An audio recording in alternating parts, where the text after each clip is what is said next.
देखो इससे पहले हमने क्या किया था, कंबशन क्या है, ठीक है, कंबशन के टाइप्स क्या है, कंबशन के टाइप्स क्या है, कंबशन के टाइप्स क्या है और उसकी कंडीशंस क्या है।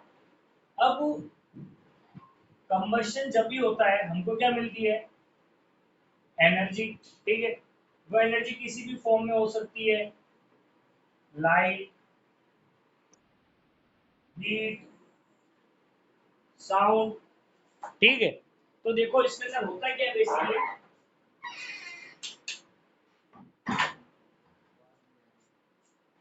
अच्छा देखो कंबशन जो होगा वो भी 3 टाइप्स का है, ठीक है। कंबशन इज ऑफ 3 टाइप्स, ठीक है। Just wait a moment, okay. Combustion is of 3 types. कौन से कंबशन है वो, देखो बेसिकली होता क्या है, कंबशन के लिए हमको एयर सप्लाई करनी पड़ेगी, फिर इग्निशन टेम्परेचर देना पड़ेगा, और उस हिसाब से कंबशन 3 टाइप्स पे कैटेगराइज किया हुआ है, ठीक है। कौन कौन सा कंबशन,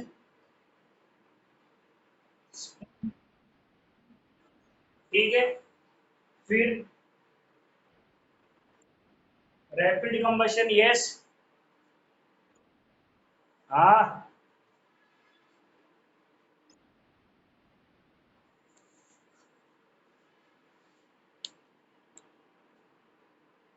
ओके ओके, अब इधर ध्यान दो, ठीक है। कंबशन 3 टाइप का होता है, बेसिकली डिपेंड किस पे करेगा कि हमको कितनी अमाउंट की एनर्जी मिल रही है, ठीक है। कंबशन 3 टाइप का है, rapid combustion, spontaneous combustion and explosive combustion. देखो अभी सारे के सारे कंबशन हम एग्जांपल्स के साथ देखेंगे, ठीक है।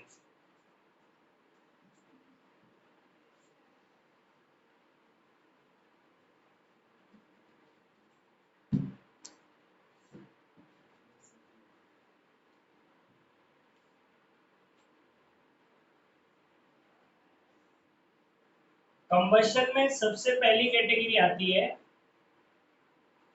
Rapid combustion. कौन सी कंबशन, रैपिड कंबशन। चलो ये बताओ, जो अपने घर पे गैस स्टोव होता है उसको चालू करते ही जैसे ही हम लोग वो लाइटर मारते हैं वो तुरंत जल जाता है, यस और नो, ठीक है। तो उस टाइप की कंबशन कहलाती है रैपिड कंबशन, मतलब एक ऐसा कंबशन जिसमें फ्यूल है, ठीक है, कोई भी फ्यूल है, और जैसे उसको थोड़ी बहुत हीट मिलेगी या जो उसका इग्निशन टेम्परेचर आ जाएगा वो जलेगा, और हमें क्या मिलेगी, गुड अमाउंट ऑफ एनर्जी। और वो जलेगा कैसे, वेरी फास्ट, जलेगा कैसे, वेरी फास्ट, मतलब वो जलता रहेगा, वो बुझेगा नहीं। तुम्हारे गैस में ऐसा तो नहीं होता ना कि जला दिया फिर वो बुझ रहा है, फिर से जल रहा है, बुझ रहा है, ऐसे नहीं होता। एक बार हम जला देते हैं फिर वो कंटिन्यूअसली जब तक उसको फ्यूल मिलता है जलता रहता है, यस और नो। तो रैपिड कंबशन में क्या होता है, it is a type of combustion in which fuel gets fired और कंबस्टेड इजीली, जैसे उसको इनिशियल टेम्परेचर मिलेगा और हमको good amount of energy produce होगी। गैस के अंदर हमको क्या मिलती है, गुड अमाउंट ऑफ हीट, जिससे हम बड़ी आराम से कुकिंग करते हैं, ठीक है, and very less amount of light, लेकिन हमको कंटिन्यूअसली अच्छी खासी अमाउंट की एनर्जी मिलती रहती है। उसके बाद आती है स्पॉन्टेनियस कंबशन। अगर मैं स्पॉन्टेनियस वर्ड यूज करूं तो स्पॉन्टेनियस का मतलब समझ जाना, सेल्फ। स्पॉन्टेनियस मतलब सेल्फ। एक्चुअली होता क्या है, कुछ एक फ्यूल्स, कुछ एक फ्यूल कैसे होता है कि अगर मैं उनको रूम टेम्परेचर पे, मैंने यहाँ पर जैसे डेक्स्टर रखा हुआ है, वो फ्यूल में अगर यहाँ पे रख दूंगा तो ऑटोमेटिकली एक टाइम ऐसा आएगा कि वो अपना आप ही जल जाएगा। देखो रैपिड कंबशन के अंदर मैंने क्या किया था, अगर ये अपनी गैस है तो मैंने लाइटर से मैंने क्या किया, लाइटर से उसको हीट दी, इग्निशन टेम्परेचर दिया। कभी भी गैस सिलेंडर की जो अपने चालू करते हैं गैस स्टोव पर, वो कभी भी अपना आप नहीं जलेगी, या तो हमको उसको माचिस से जलाना पड़ेगा या फिर लाइटर देना पड़ेगा। यस और नो? समझ में आ रहा है ना? इग्निशन टेम्परेचर देना पड़ेगा। लेकिन स्पॉन्टेनियस कंबशन कैसा है, जो फ्यूल है, जो फ्यूल है वो अपने अंदर ही क्या हो जाएगा, ऑक्सीडाइज हो जाएगा। क्या हो जाएगा? ऑक्सीडाइज हो जाएगा, और वो खुद ही हीट प्रोड्यूस करेगा और बर्न हो जाएगा। Very important. जैसे ए अपना माइक बंद करो, ठीक है। एक्चुअली होता है क्या है, इसका सबसे बड़ा एग्जांपल है व्हाइट फॉस्फोरस। व्हाइट फॉस्फोरस, ये जैसे मान लो ये डेक्सटर दिखाई दे रहा है तुमको, अगर जैसे ही मैं व्हाइट फॉस्फोरस को रूम टेम्परेचर पे रख दूंगा, तो कुछ समय के बाद ये अपना आप ही जल जाएगा। क्यों? इसकी जो बॉडी है वो एक सेल्फ लेवल की हीट क्रिएट करती है, वो खुद ऑक्सीडाइज होकर हीट क्रिएट करेगी और ऑटोमेटिकली वो जल जाएगा। इस टाइप के कंबशन को कहते हैं स्पॉन्टेनियस। और फिर आता है एक्सप्लोजिव। याद रखना, एक्सप्लोजिव कंबशन अगर यहाँ जब भी आए समझ जाना। एक्सप्लोजन, इसका मतलब एक ऐसा कंबशन जिसके अंदर वेरी लेस टाइम, बहुत ही कम टाइम पीरियड के अंदर very large amount of heat is release. देखो, इन सभी कंबशन के अंदर हीट रिलीज हो रही है। रैपिड के अंदर हीट रिलीज हो रही है लेकिन नॉर्मल अमाउंट, गुड अमाउंट में, और इनफ टाइम ले रहा है। स्पॉन्टेनियस में बाई सेल्फ, ठीक है, उसको बाहर से कुछ इग्निशन टेम्परेचर देने की जरूरत नहीं है। और एक्सप्लोजन के अंदर बहुत ही कम टाइम के अंदर, बहुत ही ज्यादा, बहुत कम टाइम के अंदर बहुत ज्यादा अमाउंट की अगर हीट रिलीज होती, हीट या फिर एनर्जी, वो एनर्जी हीट, साउंड, लाइट किसी भी फॉर्म में हो सकती है, तो इस टाइप के कंबशन को कहते हैं एक्सप्लोजन। इसका एग्जाम्पल है क्रैकर्स। एग्जाम्पल है क्रैकर्स। जब हम क्रैकर्स को बर्न करते हैं तो होता है क्या है, बर्न करते टाइम जब उनको माचिस लगाते हैं तो इग्निशन टेम्परेचर आ जाता है, वो जलेगा। लेकिन होता क्या है, with in second, even the smallest part of second के अंदर वो जल जाएगा और बहुत बड़ी अमाउंट की साउंड प्रोड्यूस होगी। तो ये थ्री टाइप्स ऑफ कंबशन समझ में आया? यस और नो? अरे समझ में आया कि नहीं? ओके। अब देखो टाइप्स ऑफ कंबशन। अब देखो कंबशन तो हमने कर लिया, लेकिन होता क्या है,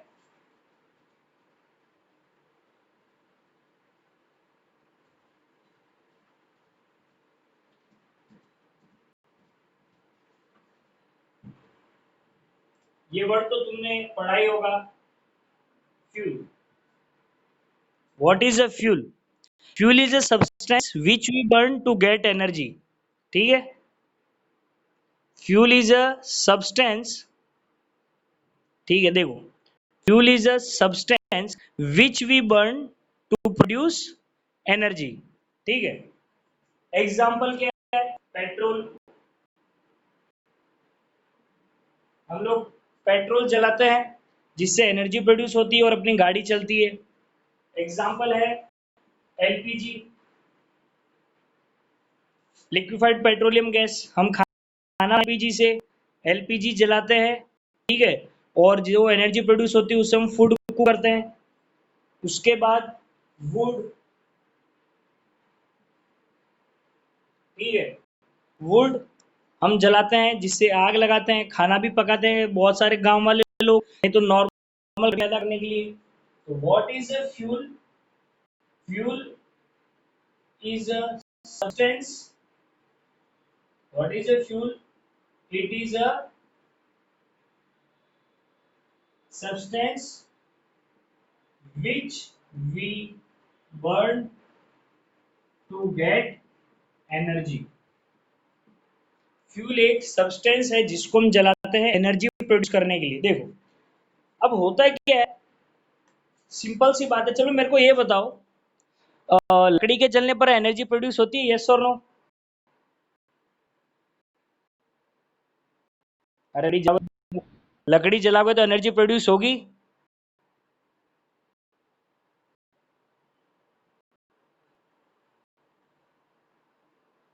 चलो अगर तुम लोग कागज पेट्रोल कुछ भी जलाते तो एनर्जी तो प्रोड्यूस होती है ना, यस और नो?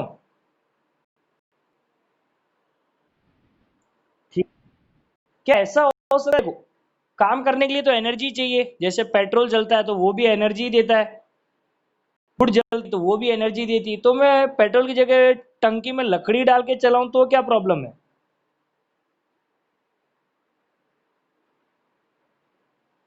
Any idea? एनर्जी तो दोनों ही दे रहा है, तो इससे बढ़िया टंकी में लकड़ी डाल दो और उसको जला दो। एनी आइडिया कि ऐसे हम लोग क्यों करते हैं कि पेट्रोल ही डालते हैं उसके अंदर दूसरी चीज नहीं डालते?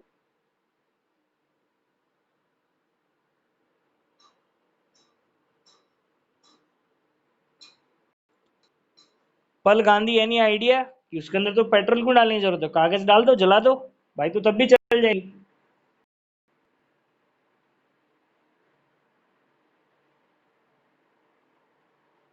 मेरी आवाज सुनाई दे रही है तुम लोगों को?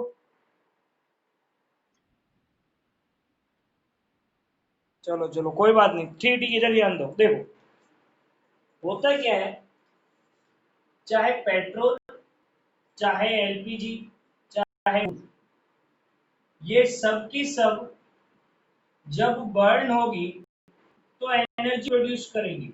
लेकिन वेरी इंपॉर्टेंट, कितनी एनर्जी प्रोड्यूस की वो सबकी अलग अलग, याद रखना अमाउंट। सभी के सभी फ्यूल्स अलग अलग अमाउंट की एनर्जी प्रोड्यूस करते हैं। इसलिए अगर मैं पेट्रोल मतलब बाइक के अंदर लकड़ी डालूंगा तो एनर्जी तो प्रोड्यूस होगी लेकिन बहुत कम, पेट्रोल जितनी एनर्जी प्रोड्यूस नहीं होगी। ठीक है, तो बेसिकली देखो, फ्यूल, फ्यूल के बाद फ्यूल एफिशिएंसी, फ्यूल के बाद फ्यूल एफिशिएंसी। जितने भी फ्यूल है, कोई भी फ्यूल ले लो,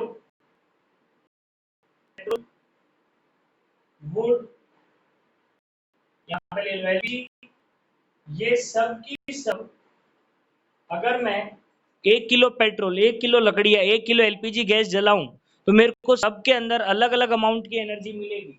फॉर एग्जाम्पल ये सबसे ज्यादा एनर्जी देगा 1000 जूल, ये उससे कम एनर्जी देगा 200 जूल, एलपीजी लगभग 500 जूल। ठीक है, तो होता क्या है, हर एक फ्यूल अलग अलग अमाउंट की एनर्जी देता है। इस चीज को कहते हैं calorific value. What is calorific value? The amount of heat produced by a fuel when 1 kg of fuel is burn. Fuel efficiency की बात करेंगे तो आएगी कैलोरीफिक वैल्यू, मतलब amount of heat produced, amount of heat produced when 1 kg of fuel is burned। तो calorific क्या है?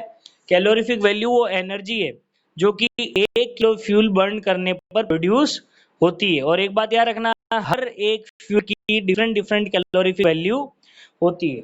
And most important, याद रखना हम फ्यूल किस चीज के लिए यूज कर रहे हैं वो भी डिपेंड करता है कौन सा फ्यूल चाहिए। देखो अगर मान लो मेरे को घर में नॉर्मल कुकिंग करनी है तो मैं वुड या एलपीजी से कर सकता हूँ, लेकिन वुड या एलपीजी से मैं कोई कार नहीं चला सकता, उसके लिए मेरे को पेट्रोल चाहिए।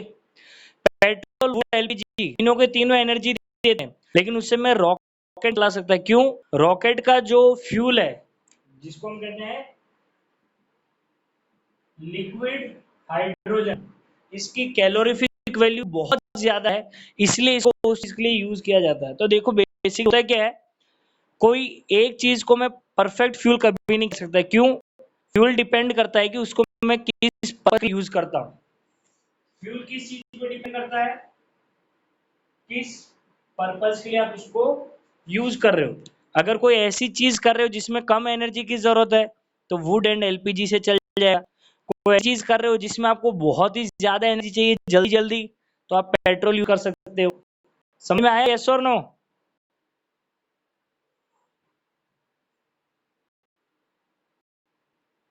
मेरी आवाज आ रही है तुम लोगों को?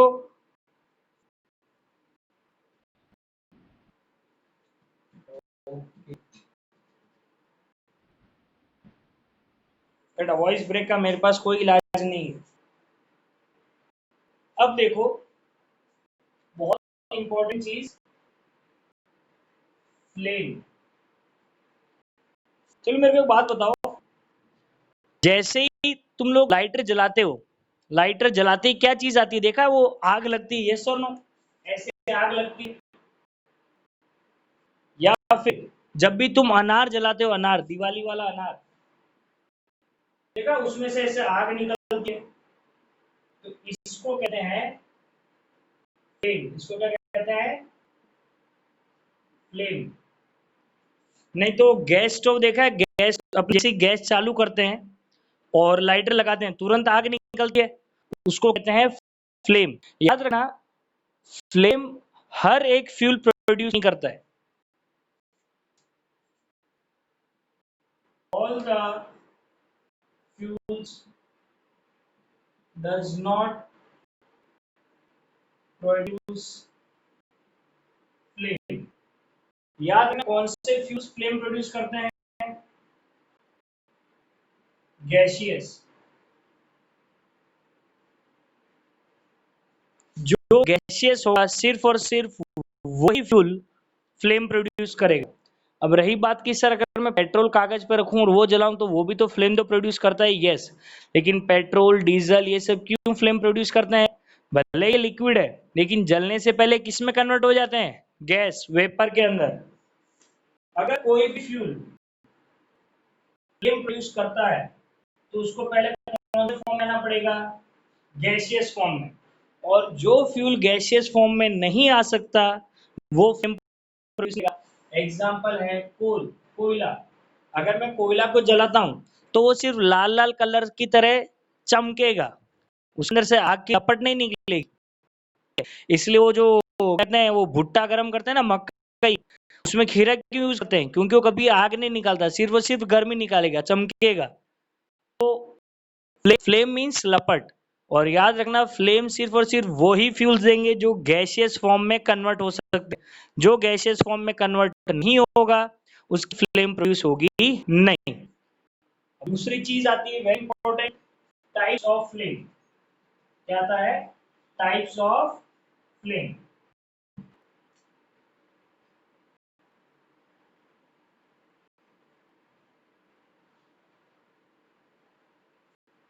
टाइप्स ऑफ फ्लेम, दो टाइप की फ्लेम होती है, येलो।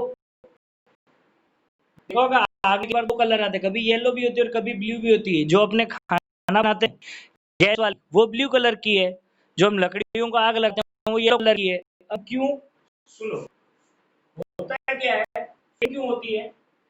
फ्यूल की वजह से। ये अभी फ्यूल ऐसा क्यों बनाया है? फ्यूल कौन से फॉर्म में होना चाहिए? वेपर, गैसियस फॉर्म में। तो देखो, ये उसके पार्टिकल्स है, तुमको पता है गैस कहीं भी मूव कर सकती है, तो ये देखो फ्री पार्टिकल्स है। येलो फ्लेम है, इसका मतलब ये समझ जाना कि यहाँ पर एयर की कमी है, एयर की कमी है। इस चीज की कमी है, ऑक्सीजन। तो होगा क्या, ये थोड़े बहुत पार्टिकल्स ही जलेंगे, सारे पार्टिकल्स जलेंगे नहीं। तो ये जो थोड़े बहुत जले उनकी वजह से हीट प्रोड्यूस होगी। और ये जो बाकी बचे हुए पार्टिकल्स है ना, कौन से पार्टिकल्स? अनबर्न, ये जले नहीं है। क्यों?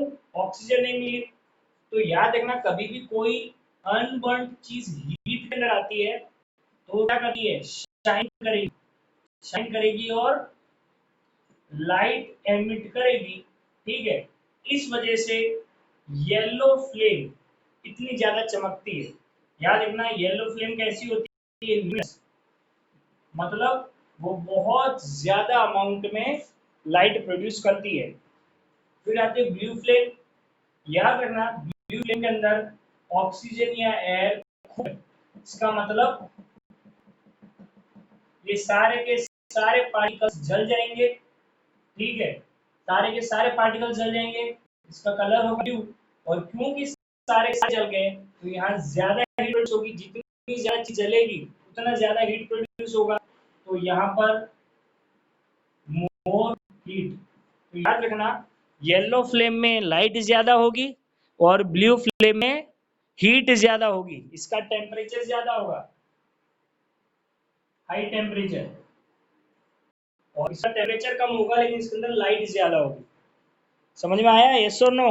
अब देखो, अब हम पढ़ेंगे स्ट्रक्चर ऑफ ए फ्लेम।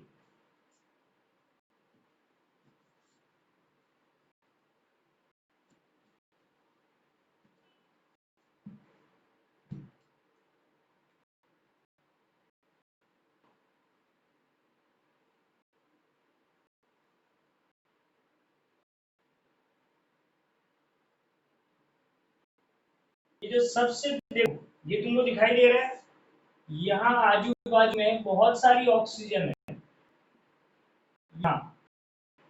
तो होगा क्या, ये जो पार्ट है बाहर वाला, बाहर वाले पार्ट को बहुत सारी ऑक्सीजन मिलेगी, तो बाहर वाला पार्ट होता है ब्लू कलर का, जो आउटर मोस्ट पार्ट है वो ब्लू कलर का होता है। क्यों?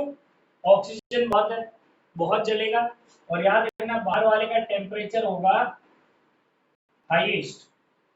फिर ऑक्सीजन अंदर पहुंचेगी लेकिन कम, क्यों? काफी सारी जो इसमें जल गई बाहर वाले में। तो फिर आता है middle part. Middle part oxygen पहुंचती है तो जलता भी है, लेकिन थोड़े बहुत पार्टिकल्स अनबर्न्ड रह जाते हैं, इसलिए ये प्रोड्यूस करता है येलो फ्लेम। येलो फ्लेम, तो यहाँ लाइट ज्यादा होगी। बाहर वाला ब्लू फ्लेम है तो उस पे टेम्परेचर ज्यादा होगा। अब ज्यादातर ऑक्सीजन क्योंकि जल चुके हैं, तो ये जो बीच वाला पार्ट है यहाँ पर ऑक्सीजन पहुंचती ही नहीं है। जब ऑक्सीजन पहुंचेगी ही नहीं तो यहाँ पे जलेगा भी नहीं। तो ये वाला है ब्लैक पार्ट या फिर इनर मोस्ट पार्ट, और ये पूरी फ्लेम के अंदर सबसे ज्यादा ठंडा पार्ट यही है। समझ में आया structure of a flame, yes और नो?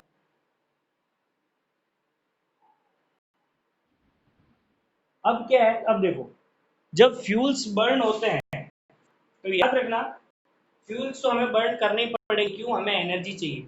लेकिन जब भी फ्यूल्स बर्न होते हैं हमेशा क्या प्रोड्यूस होती है, हार्मफुल प्रोडक्ट्स। कैसे हार्मफुल गैसेज प्रोड्यूस होगी? Carbon dioxide, carbon monoxide, nitrogen dioxide, sulphur dioxide, कोई लगाओगे तो राख भी पैदा होगी, ऐश, ये सारी बहुत होती है। कार्बन डाइऑक्साइड जो है ग्लोबल वार्मिंग करती है, carbon monoxide, nitrogen dioxide and sulphur dioxide जो है, ये तीनों के तीनों वाटर के साथ मिलके एसिड रेन करती है। तो फ्यूल्स का जो कंबशन होता है वो बहुत सारी हार्मफुल चीजें भी प्रोड्यूस करता है, इसलिए हमको गुड फ्यूल्स यूज करने पड़ते हैं। जैसे एलपीजी, वुड अगर यूज करोगे तो वुड में क्या होगा, धुआं निकलेगा, इन्वायरमेंट को नुकसान होगा, ऐश भी, राख भी बनेगी। लेकिन उससे अच्छा फ्यूल कौन सा है? एलपीजी। अच्छे से जलेगा भी, धुआं भी प्रोड्यूस नहीं होगा, और इधर लाने ले जाने में तकलीफ नहीं पड़ती। दूसरी है सीएनजी, कॉमरेज नेचुरल गैस। अगर हम लोग पेट्रोल और डीजल की गाड़ी लेते हैं तो होता क्या है, उसमें हार्मफुल गैसेस बहुत निकलती है। सीएनजी उससे सस्ती भी है लेकिन हार्मफुल गैसेस कम निकलती है, तो CNG is much better as compare to petrol and CNG, sorry diesel. समझ में आ गया तुमको, यस और नो?